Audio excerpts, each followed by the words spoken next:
가보지 않은 길을 잘 가는 법, 가보지 않은 길을 잘 가는 법이라는 제목으로 하나님 말씀 증거하도록 하겠습니다. 우리 인생의 대부분은 그 가보지 않은 길을 가는 것입니다. 처음 가는 길이 많죠. 뭐 20대가 20대 처음 하지 뭐 두 번째 가는 길이 아닐 것이고 30대가 30대의 길을 처음 가는 것이지 가봤던 길 가는 게 아니라는 것입니다. 그런 식으로 말한다 그러면 다 처음 가본 길입니다. 그래서 지혜가 필요합니다. 지혜를 어떻게 정의를 내립니까? 문제를 해결하는 법, 다시 말해서 일 처리 방법을 아는 것, 그게 지혜입니다. 그러니까 쉽게 얘기하면은 이거 어떻게 하지? 그러면 뭐라고요? 이렇게 하면 된다. 이게 지혜라고요. 반드시 지혜가 있어야 된다는 것입니다. 솔로몬이 하나님께서 뭘 줄까 그랬더니 듣는 마음, 분별할 수 있는 지혜 달라 그랬잖아요. 그러니까 지혜가 그만큼 중요하다는 것입니다. 지혜는 문제를 처리하는 방법을 아는 것입니다. 제일 중요한 건 뭐냐면 지혜가 내 안에 없다라는 걸 알아야 됩니다. 없으니까 달라 그러죠. 그래서 지혜 중에 지혜는 뭐냐면 나는 지혜가 없습니다. 이걸 인정하는 겁니다. 이게 출발이라는 거예요. 소크라테스도 비슷한 말을 했죠. 너 자신을 알라. 뭘 알라는 거예요? 무지함을 알라.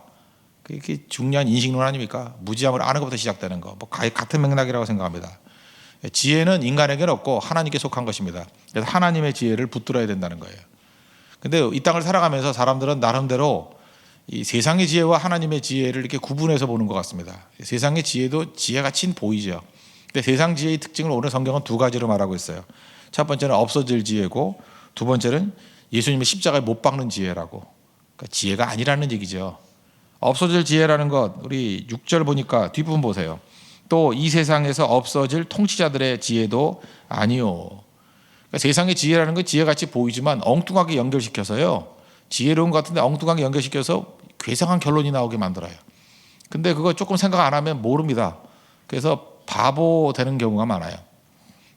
일본 기자가 그 기사를 하나 썼는데 이런 거예요. 현상만 본 거예요. 한국 사람들이 이사를 자주 다니는 이유가 무엇인가? 결론이 뭘 것 같아요? 기마 민족의 후예이기 때문에. 말도 안 되죠. 이 사람은 이제 한국에 대해서 잘 모르니까 뭐 좀 와서 몇 년 살았어요. 4, 5년 살았어요. 그러니까 주워 들은 거 하고 이제 자기가 본 거 하고 보는 거예요. 와 보니까 일본에 비해서 훨씬 더 이삿짐 센터가 많거든요. 뭐 이사 해가지고 밤낮 이사 다니는 거예요. 아파트도 보면 밤낮 이사 다니는 거예요. 그러니까 일본에 비해서 훨씬 이사율이 높습니다. 이사 다니는 사람들이. 이삿짐 트럭이 많다. 그리고 한국에 대해서 이제 특파원까지 왔으니까 연구를 했겠죠. 한국은 기마 민족의 후예다. 두 개를 연결시킨 거예요. 지혜, 엉뚱한 결론. 내용은 무엇입니까? 한국은 그 전세 계약이 2년이기 때문에 2년마다 한 번씩은 옮겨 다니는 그걸 모르는 거죠. 전세값 올라서 어쩔 수 없이 옮겨 다니는 그 안타까운 마음 하나도 모르는 거죠. 근데 그 외국에서 그 기사 읽은 사람들은 그래서 움직이는구나 그렇게 이해할 거 아니에요. 이런 게 뭐 한두 가지겠습니까? 이게 다 무슨 얘기예요? 없어질 지혜라는 거예요. 지금 여러분들은 우리가 알고 있기 때문에 말도 안 돼 이런 거지만 각 분야마다 전문가들한테 물어보시죠. 말도 안 되는 얘기들을 하는 사람 되게 많아요. 근데 우리는 그런 거를 미디어를 통해서 접하잖아요. 지혜도 아닙니다. 그건 왜곡이지. 또 십자가를 못 박은 지혜라 그러죠. 9절 8절을 보시면 이 지혜는 이 세상의 통치자들이 한 사람도 알지 못하였나니 만일 알았더라면 영광의 주를 십자가에 못 박지 아니하였으리라. 요즘에 많이 안다 그러는 사람들 보십시오. 뭐 배웠다 그러는 사람들, 그 기독교에 막 독서를 가하잖아요.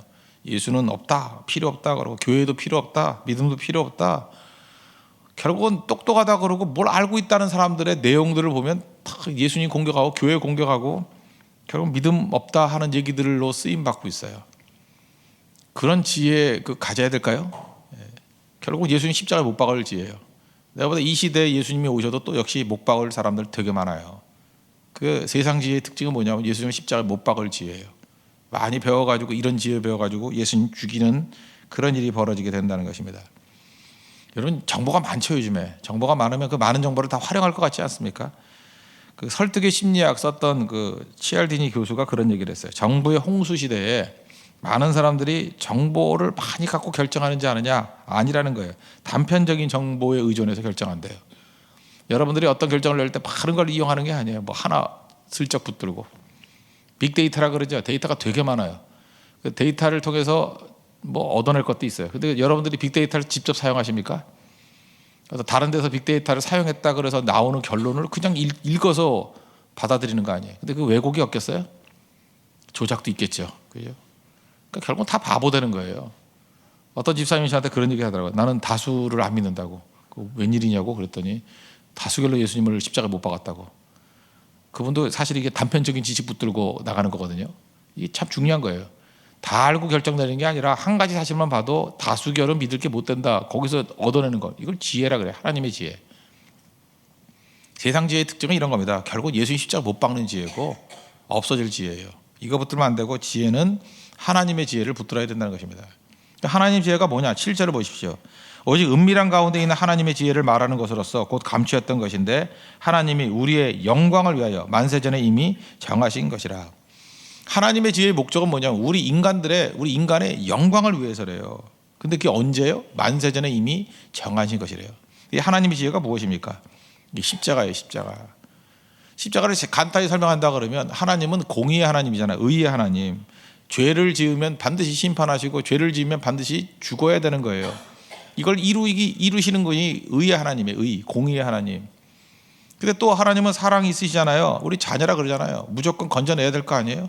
모순 아닙니까? 인간이 이 모순을 풀 수 있는 방법이 없는데 만세전에 정하신 하나님의 지혜가 뭐냐면 십자가라는 거예요. 독생자 예수님을 나의 죄를 위해서 십자가에 죽으심으로 말미암아 하나님의 공의도 이루어지고 사랑도 이루어지는, 공의와 사랑이 손잡는 것이 십자가의 자리라는 것입니다. 세상의 방법 가운데 이런 방법이 어디 있냐는 거예요. 여러분 세상의 많은 종교들 보십시오. 다 특징이 뭐냐 하면 이런 거예요. 한쪽으로 기울어져 있어요. 뭐 의를 이루기 위해서는 결국 대가를 치러야 된다. 결국 인과응보 이런 거 아니에요? 그런 거 아니에요? 제가 사는 곳이 공덕인데 공덕이 뭐냐면 그 덕을 쌓는다는 거예요. 쌓아가지고 다음 세대에 잘 살아야 된다 뭐 이런 거. 이해가 되세요? 그래서 합리적으로 이해가 돼요. 그죠? 뭐 이 세대에 이해가 안 되면 다음 세대도 이해가 되고 세상 모든 것들이 인간 지혜의 마지막 결론이라고요. 인간 지혜의 마지막 결론은 모순이 없어요. 왜? 인간 머리는 모순을 해결할 수 있는 능력이 없기 때문에. 그래서 이 세상에서 해결이 안 되면 다음 세계도 해결이 잘 안 되는 게 많거든요. 또 모순적으로. 그럼 어떻게 하면 무한대로 끌어버리는 거예요. 억겁의 세대 해버리면서 상상도 못할 세계. 결국 모순 해결 못한다는 거예요. 무한대로 끌어버리는 거예요. 근데 하나님께서는 그렇게 안 하죠. 정면으로 충돌하게 만들어요. 하나님의 의와 사랑을 다 같이 말씀하면서 모순 가운데 우리를 이끌어간다고요. 이 어디서 해결이 돼요? 십자가에서 해결된다고. 십자가가 하나님의 지혜다. 이걸 우리에게 보여주고 있다는 것입니다. 그러므로 여러분들이 이 세상을 살아갈 때도 문제를 풀 때의 방법은 뭐냐면 십자가로 나아가는 것입니다. 교회에서도 많은 문제가 생기죠. 십자가로 나아가면 다 풀려요. 십자가 앞에 서 있는 거예요. 십자가가 하나님의 지혜라는 것입니다. 원래 여러분들 여러 가지 문제로 지금 갈등 가운데 있는 분들이 있죠. 세상 지혜를 풀지 마십시오. 그거 없어질 지혜고 예수님 십자가 못 박는 지혜예요. 지혜 아니라는 거예요. 십자가만이 지혜라는 것입니다. 그럼 지혜로운 사람이 가져야 될 태도가 뭐냐? 두 가지예요. 첫 번째는 하나님의 지혜를 받아들이는 것.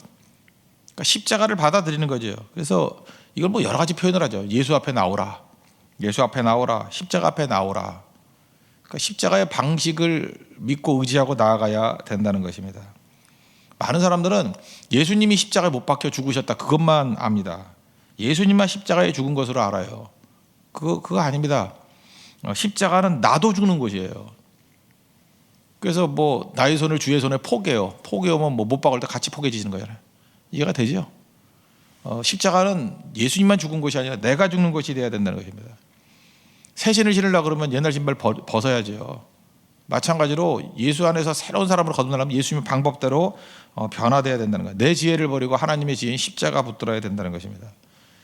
고린도전서 1장 18절을 보니까 십자가의 도가 멸망하는 자들에게는 미련해 보인대요. 그러나 구원을 받는 우리에게는 하나님의 능력이다. 이 성경은 능력과 지혜를 거의 동의어로 씁니다. 지혜가 문제 푸는 방법을 아는 거 아니에요. 그 문제를 풀 수 있는 능력 아니에요. 그게 능력이라 능력. 하나님의 십자가만이 우리가 문제를 풀 수 있는 힘이라는 것입니다. 근데 우리는 세상의 방법이죠. 완력으로 힘쓰고 애쓰면 다 되는 줄 알아요. 힘쓰고 애쓰면 다 되는 게 아니거든요. 어떤 때는 내가 죽으면 해결이 돼버려요. 지금도 보면 세상 지혜의 특징이 뭐예요? 힘 가지라는 거 아니에요. 스펙 쌓으라는 거 아니에요. 압력 가하면 된다는 거 아닙니까? 사람끼리 모여서 수근수근 정치하면 된다는 거 아니에요? 될 것 같죠. 참 묘해요. 뛰면 뛸수록 애쓰면 애쓸수록 안 돼요. 근데 어떤 사람은 십자가의 길을 걸어가요. 양보하고 죽고 자기를 부인하고. 근데 나중에 보면 그 사람만 돼요. 잊지 말라고요. 십자가의 길이 지혜라는 거예요. 지혜로운 사람 되십시오. 지혜로운 사람. 뭐 어떤 사람이 이게 가다가 자동차가 타이어가 뭐 이렇게 끼었다면서요. 밀어도 안 되고 뭐 기중기 갖고 와서 해도 안 되는데 지나가던 어린애가 그랬다잖아요. 타이어 바람 빼면 되는데. 간단한 거죠. 힘을 가하면 더 큰 힘으로 빠질 줄 알았는데 안 빠지는데 타이어 바람 빼니까 쑥 빠져버리잖아요. 바람에 또 집어넣지 뭐. 그렇지 않아요? 우리 인생 가운데 그런 게 얼마나 많은데요. 그래서 하나님 말씀대로 한번 순종해 보라는 거예요. 지혜가 없더라도 힘주는 인생만 살다가 힘 빠지는 그 순간에 문제가 풀릴 때가 얼마나 많은데요. 하나님께서 여러분들 왜 눈물을 흘리게 만드시지 않습니까? 왜 약하게 만드는지 알아요? 우리 힘 더 주면 되는 건지 알죠? 아니에요. 힘 빠졌을 때 일이 더 된다는 걸 알게 돼요. 그래서 십자가의 능력을 약간 체험하는 거예요. 아, 이거구나. 또 금방 잊어버려요. 금식이 뭔데요? 금식이 바람 빼는 거예요. 스스로가 죽는 거거든요. 내 힘을 죽여봤더니 안 될 줄 알았는데 되더라는 거예요. 그럼 내 힘으로 되는 게 아니죠. 거기서 십자가의 능력을 의지하는 겁니다. 하나님께서 하시면 되더라. 그걸 붙드는 작업이라는 것입니다. 마가복음 4장 27절 보니까 그가 밤낮 자고 깨고 하는 중에 씨가 나서 자라되 어떻게 그리하였는지 알지 못하느니라. 씨 뿌리고 난 다음에 뭐 힘쓰고 애쓴다고 씨가 자라나요? 잠이나 자라는 거예요. 잠이나. 자고 깨고 하는 중에 자라는 겁니다. 하나님 능력 의지하고 자고 깨고 하는 중에 자라난다. 사무엘상 5장에서 말하는 게 뭐예요? 십자가의 원리 아니에요? 언약궤가 블레셋으로 빼앗겨 갔습니다. 이스라엘 백성들은 한 명도 나오지도 않아요. 하나님 홀로 뛰셔서 다 승리한다는 거죠. 하나님의 능력이잖아요. 그걸 의지하는 것. 나를 부인하고 하나님의 능력을 의지하는 것. 그게 십자가 아니에요? 나는 할 수 없습니다. 하나님이 할 수 있습니다. 그 하나님의 지혜를 받아들이는 믿음의 종 되기를 바랍니다. 두 번째 지혜가 특히 중요한 게 뭐냐면 이거 여러분같이 예수 믿고 성령이 역사하는 사람들은 이걸 받고 또 은혜도 받고 뜨거워지기도 하고 아 그래야 되겠다 이런 생각을 갖기도 하는데 이거 예수 안 믿는 사람한테 얘기하면요 웃기는 얘기하네 저 말이 되나 이런 생각을 한다는 거예요. 그래서 지혜의 두 번째 내용은 뭐냐면 성령을 사모하는 사람이 돼야 된다는 것입니다. 오늘 10절의 핵심이에요. 오직 하나님이 성령으로 이것을 우리에게 보이셨으니 성령은 모든 것 곧 하나님의 깊은 것까지도 통달하시느니라. 성령께서 우리에게 이 지혜를 보여주시고 성령께서 이거를 믿게 만드시고 이거를 깨우치게 만든다는 것입니다. 여러분 세상이 십자가를 바라보는 눈이 뭐예요? 세상이 십자가 탁 바라보면 느낌이 뭐예요? 처형당한 곳, 실패한 곳. 그래서 세상의 지혜를 가지고 있는 사람들이 기껏 쓴다는 얘기가 뭐냐면 예수님 십자가에서 실패했대. 그렇게밖에 안 보이는 거예요. 예수 믿는 사람들이 십자가의 원리로 쭉 나가다 보면 저거 무력한 방법이래. 뭐 저렇게 가도 되겠냐? 그죠? 패배자다. 이게 세상의 시각이에요. 그런데 성령께서 우리에게 보여주시는 우리 크리스찬들, 믿는 자들이 십자가를 바라볼 때 느끼는 게 뭐예요? 거기서 뭘 봐요? 사랑을 봐요. 사랑의 신비를 본다고. 하나님의 지혜를 본다고요.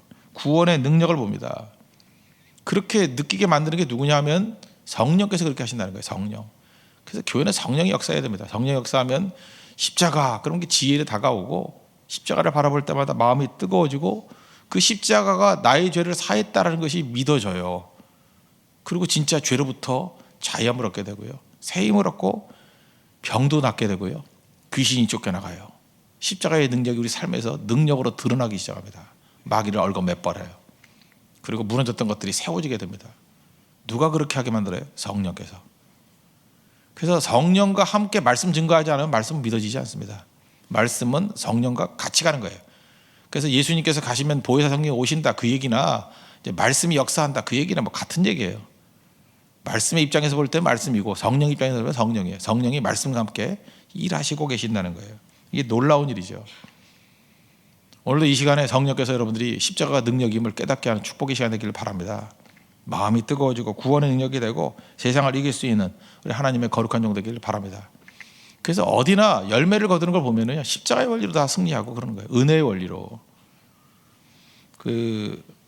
특별히 중국 공산당 저는 관심이 참 많아요. 중국 공산당이 여러 공산당 가운데 그래도 성공한 공산주의 아닙니까? 물론 뭐 100% 공산주의를 하는 건 아니에요. 지금 경제는 뭐 우리보다 훨씬 더 자본주의 같이 돼버렸는데 어쨌든 정치 체제가 이렇게 안정이 돼가고 있잖아요.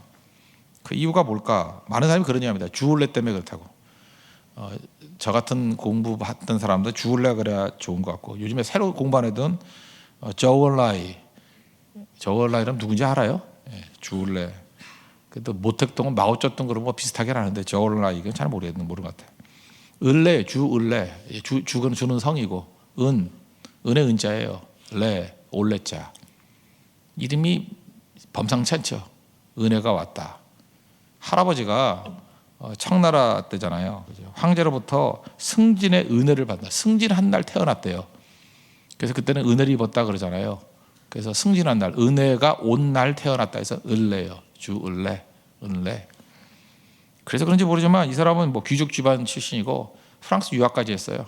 그래서 중국 공산당 가운데 가장 엘리트예요. 그죠? 이렇게 공부까지 많이 했던 사람.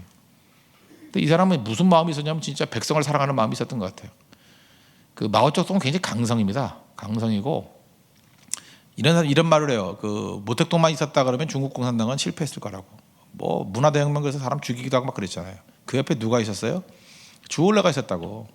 이 사람 항상 은혜의 원리. 지금도 중국 사람들 가운데 아직도 존경하는 거. 모택동 욕하는 사람은 봤어도 내가 주울레 욕하는 사람은 못 봤어. 그 사람은 이게 은혜의 원리가 작용하니까 그것이 열매를 거두게 되잖아요. 어떤 사람은 그런 얘기를 하더라고요. 이건 이제 기독교 학자 얘기인데 중국 공산당에는 하나님의 은혜의 원리가 역사했다고. 그게 주울레라고. 공산주의가 성공한 게 아니라 의례가 성공한 거예요. 뭐 그런 걸 다 읽어본 적이 있습니다. 언제나 열매가 거두는 거는요. 주울레 같은 사람이 있는 거예요. 은혜가 오는 사람. 여러분들 뭐 내 힘과 능력을 하면 되는 것 같이 보이죠? 아니에요. 성령의 사람은요. 은혜로 일하게 만들어요. 근데 은혜가 없는 사람들을 보면은 자꾸 조작을 해요. 음모를 꾸미고 자기가 이렇게 말 만들어내고 그거 갖고 일이 되는지 하는데 아니죠. 오히려 그르치게 되고 무너지게 된다는 것입니다. 은혜 붙으십시오. 은혜를 붙들 때 능력 있는 사람이 된다는 거예요. 그러므로 누가 지혜로운 사람입니까? 저는 한마디로 얘기하면 크리스찬이에요. 리얼 크리스찬. 진짜 그리스도인들이 지혜로운 사람입니다. 십자가 붙들고 없어질 세상의 지혜라든지 십자가에 못 박는 그런 어리석은 지혜에 따르는 것이 아니라 예수님을 붙들고 예수님을 의지하는 십자가를 구원의 능력으로 믿는 사람들이에요. 그리고 성령 의지하는 거예요. 성령이 보여주시는 대로, 성령이 주시는 믿음대로 붙들고 은혜의 원리를 사는 사람들이라는 거예요. 이게 세상의 지혜가 아닌 하나님의 백성의 지혜입니다. 여러분 오늘도 많은 부분에 있어서 지혜는 일처리 능력이에요. 일하는 법을 아는 법이에요. 하나님의 지혜로 일하십시오. 오늘도 하나님의 지혜가 풍성히 임하는 우리 축복된 성도들 되기를 축원합니다. 예. 모두 다 자리에서 일어나겠습니다. 나의 손을 주의 손에 포개요. 반주할 수 있죠? 그 찬양 하겠습니다. 주의 손에 나의 손을 포개요. 다 같이 우리 공동체 기도 드리도록 하겠습니다. 기도하겠습니다. 인생의 대부분은 가보지 않은 길입니다. 그래서 지혜가 필요합니다. 세상 지혜는 없어질 지혜요, 예수님을 십자가에 달아버린 지혜입니다. 즉 지혜일 수 없는 지혜입니다. 진정한 지혜는 하나님께로부터 옵니다. 최고의 지혜는 십자가입니다. 만세 전에 정하신 지혜입니다. 하나님의 지혜를 받아들이는 지혜를 주옵소서. 내 힘이 하는 것이 아닙니다. 하나님의 지혜가 하는 것입니다. 나의 무능, 나의 무지를 알게 하소서. 모든 것을 알게 하시는 것은 성령입니다. 성령의 인도를 따르게 하소서. 성령은 깨닫게 하시고 뜨겁게 하시고 움직이게 하십니다. 십자가의 은혜로 살아가는 인생이 되게 하소서. 예수님의 이름으로 기도합니다. 아멘. 주보열 날 정경케 하고